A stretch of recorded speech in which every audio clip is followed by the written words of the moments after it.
How's it going, everybody? My name is Fivehead, and today I'm going to show you guys how to take your guitar loops to the next level. So first thing you'll need is a good quality guitar. It all depends on what style you're going for. Me personally, I like the Telly, but I also like humbucker pickups. Have a thicker tone to them, and the Telly has a more like twangy tone. So if you're going for more like jazzy R&B, neo soul shit, I would do the Telly. Another thing you'll need is a fresh set of strings on the guitar. How fresh the strings are will really impact the quality of your sound. The last thing you'll need is a good sounding analog preamp. I personally recommend the Universal Audio Solo 610. This is probably the best preamp you can get for the price, so get yourself one of these. I'm going to show you guys why you need a preamp. So this is what the signal sounds like just through the interface. So plugging your guitar straight into the interface. Sounds all right, not too bad. If you were to bypass the preamp in the interface and use an analog preamp like I just showed you, this is how it would sound like.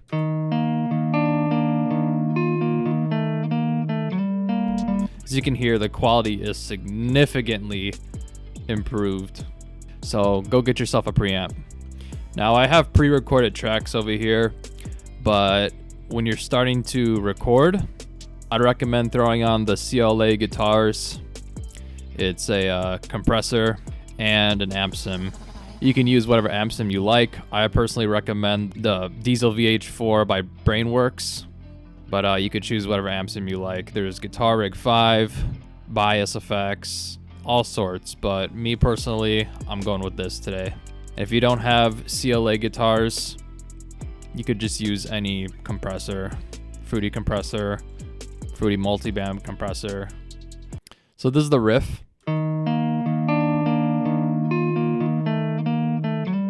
You want to get the tone down first before you start diving into like any of the effects. And you can flip through the cab IRs. Just pick whatever one you want.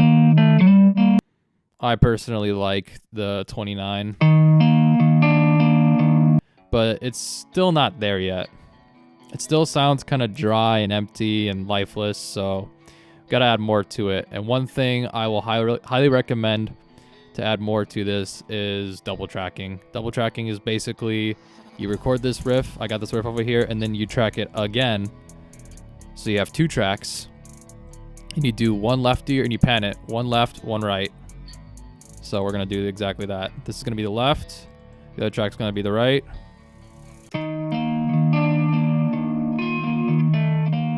And if it sounds a little too stereo, way too spread apart, you can always use the mono and stereo knob in FL to kind of flatten it out. So like that. And if it still sounds empty to you, you just gotta add more to it.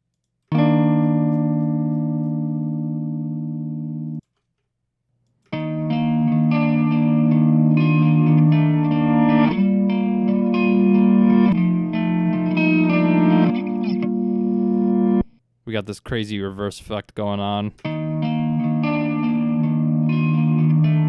Just make it sound as full as you possibly can while still giving some room for the vocals. So another thing I like to add is the blood overdrive, Fruity blood overdrive. Just adds more like push to it, you know? Or you can use the Camel Crusher. That works as well. And for this video, we're going to use the Fruity Delay 2. And we're just going to set it to the 4th option. And then we're going to turn the input down just a little bit. Add some EQ. There's some frequencies I hear that kind of stick out more than it really should. Yeah, we're going to add, I'm just going to select my default guitar preset.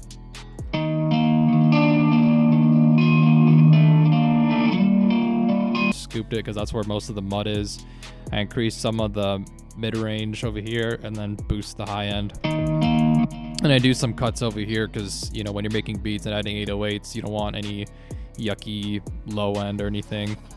And then highs, again, you want some room for the hi-hats and shit. Now the last thing you want to add is some reverb, but I don't just plug in the reverb into the insert over here.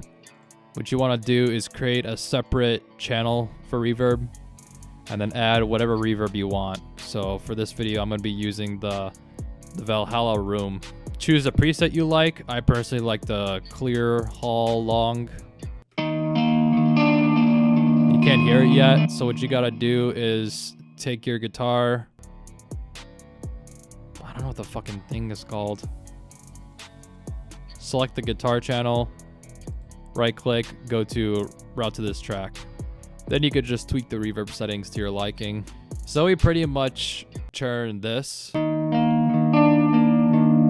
this.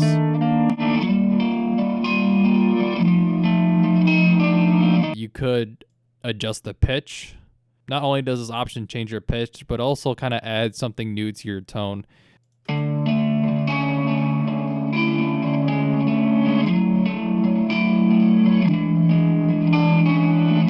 Kind of dulls the tone a little bit, but it adds some sort of like warmth to it.